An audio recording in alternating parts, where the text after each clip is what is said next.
Muy buenas, soy Lourdes de Anatomía del Alma. En mi trabajo como hipnoterapeuta y arteterapeuta es muy importante explicar, hacer psicopedagogía a las personas que vienen a consulta.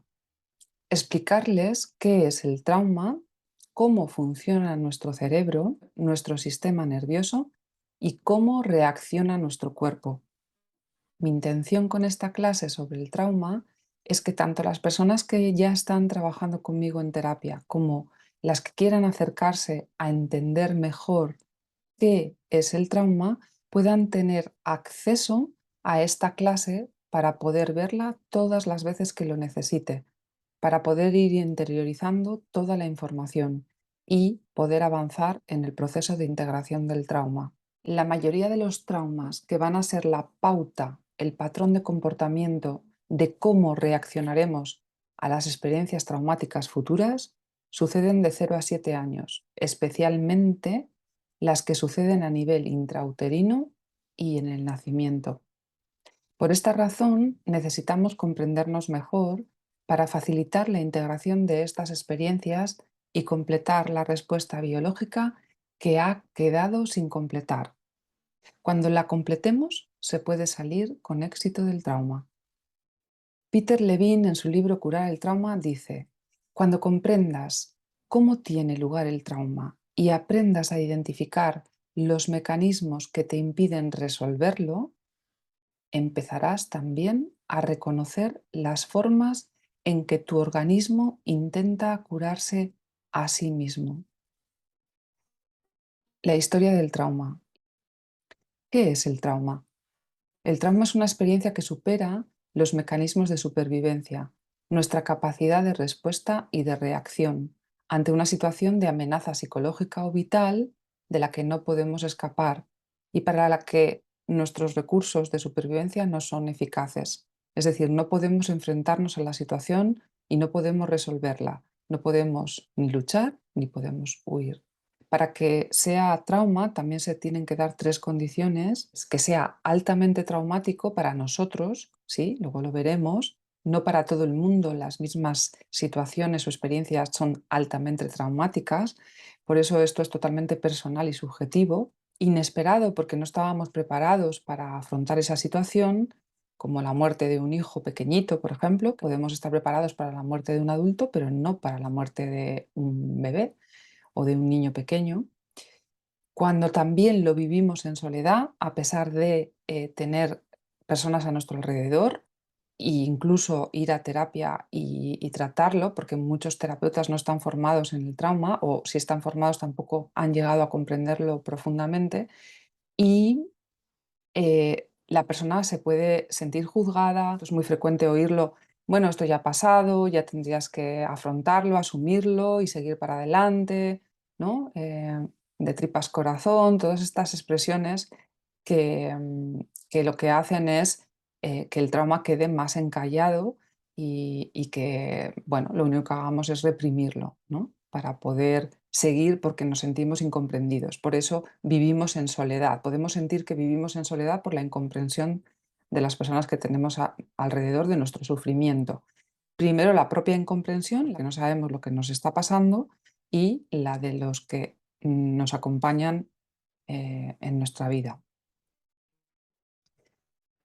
Bien, eventos traumáticos, pues los abusos, el maltrato físico, psicológico, los abortos, el abandono, la negligencia, las guerras, la emigración, las separaciones, la infidelidad, divorcios, enfermedad, diagnósticos, la pérdida de un ser querido, las cirugías, ir al dentista, también. Cuando el maltrato, el abuso, el abandono, la negligencia sucede con personas con las que existe un vínculo y nuestra seguridad depende de ellas, que esto es cuando somos pequeñitos especialmente, el trauma impacta profundamente en la psique. Lo que va a producir esta experiencia traumática es que ya no vamos a volver a ser los mismos. Es decir, que nuestro cerebro se tiene que adaptar a una situación nueva de una forma muy violenta y muy rápida y, por supuesto, se va a adaptar porque tenemos esta capacidad de adaptación de manera que ya ha cambiado nuestra realidad. Lo que venía a ser algo que podíamos vivir suavemente, despacio, poco a poco, de repente ha sido una violentación y nos hemos tenido que adaptar. Estas respuestas o estos patrones desadaptativos se manifestarán en las relaciones íntimas y en relación con figuras de poder. Cómo asumimos la vida y cómo enfrentamos situaciones de peligro cuando, ¿no?, se van a manifestar en nuestra vida adulta. Y esto lo podemos ver, ¿no? Como después con las parejas o con los jefes tenemos unas reacciones a veces que a nosotros mismos nos parecen increíbles, ¿no? Y no sabemos qué nos está pasando. El trauma se manifiesta con sensaciones de miedo, pánico, temor. Estos son síntomas, emociones que ya nos dicen que estamos en una situación de peligro, y esto hace que la persona necesite ejercer un dominio sobre los demás para sentir que tiene el control. De hecho, el control y el dominio sobre los demás es uno de los aspectos que podemos ver claramente en nuestra vida, cómo controlamos todo para que no suceda lo que más tememos, porque en realidad nos sentimos muy indefensos ante los demás, nos sentimos muy vulnerables. Y esto va a determinar las relaciones, todo el conflicto que podemos tener con otras personas, porque podemos tener una tendencia a luchar y a dominar nosotros a los demás o a ser dominados nosotros, que también va a generarnos una sensación de estabilidad, porque siendo sumisos, depende cómo vayamos a enfrentar eso, cómo respondemos ante eso. Si tenemos la fuerza, nos lucharemos, ¿no? Y si nos sentimos muy vulnerables, nos someteremos, como cuando fuimos niños y nos tuvimos que someter para adaptarnos a una situación peligrosa. Va a determinar qué patrón vamos a tener con respecto a las relaciones, si dominamos o somos dominados. El psiquiatra Artur Janov estudió el desarrollo de estructuras cerebrales y desveló que las experiencias en la infancia modifican estas estructuras y determinan el sentir, pensar y actuar como adulto. Cómo van desarrollándose las estructuras que en el niño van poco a poco, van creciendo poco a poco por etapas, van a determinar toda la percepción que vamos a tener como adultos. Entonces esto es muy importante entenderlo. Aquí tenemos las tres formas de respuestas de nuestro sistema nervioso autónomo. Tenemos tres formas de reaccionar, que es con la lucha, la huida o el congelamiento o la parálisis. La más peligrosa, ahora lo veremos. Aquí lo podemos ver con respecto a las etapas de desarrollo a nivel de las estructuras y también de los animales. El cerebro reptiliano, que es el más antiguo, 600 millones de años, que es nuestro sistema nervioso parasimpático, el vago dorsal, y que este sistema de supervivencia nos inmoviliza ante una situación donde no podemos luchar ni huir. Lo que nos va a producir, los síntomas que vamos a tener cuando está activo este sistema, cuando se está recordando, porque la situación actual, como el trauma no se ha resuelto, no sigue activando las respuestas que vamos a sentir cuando la activación es baja o moderada es la depresión, la pena, la tristeza, la apatía, y donde nos vamos a aislar. Necesitamos como no tener esta otra parte opuesta, que es no estamos tranquilos y seguros, que estamos sociables, que tenemos ganas de estar con los demás. Aquí nos vamos a aislar.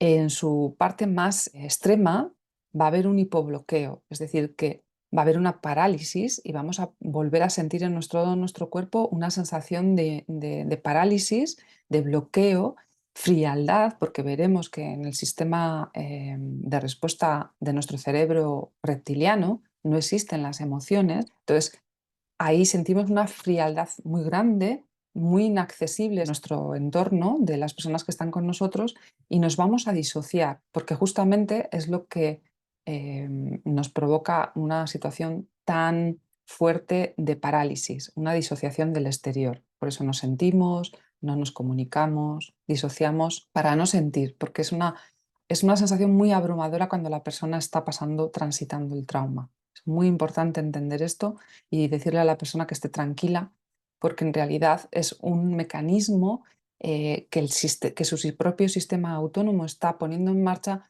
porque siente mucha amenaza. Entonces, la mejor manera de responder de momento. Hace 400 millones de años es nuestro sistema nervioso simpático que nos da un avance más, ¿no? Avanzamos, porque ya no nos vale solo quedarnos quietos, inmovilizados y salvar la vida, sino que para salvar la vida buscamos recursos nuevos, que es socializar, ¿no? Crear comunidades para estar más seguros, porque un hombre solo en la naturaleza es un peligro. Entonces, el hecho de estar en comunidad y con los demás, las familias, asentarnos, crear herramientas para poder luchar contra los depredadores, todo eso va a hacer que nosotros nos sintamos más seguros, protegidos y que para eso nuestros mecanismos de supervivencia, ¿no? A querer generar familia, a tener una comunidad, a estar todos juntos, a protegernos. Bueno, después ya se creará toda una estructura social mucho más compleja y sofisticada. Los nervios espinales con el eje hipotálamo adrenal,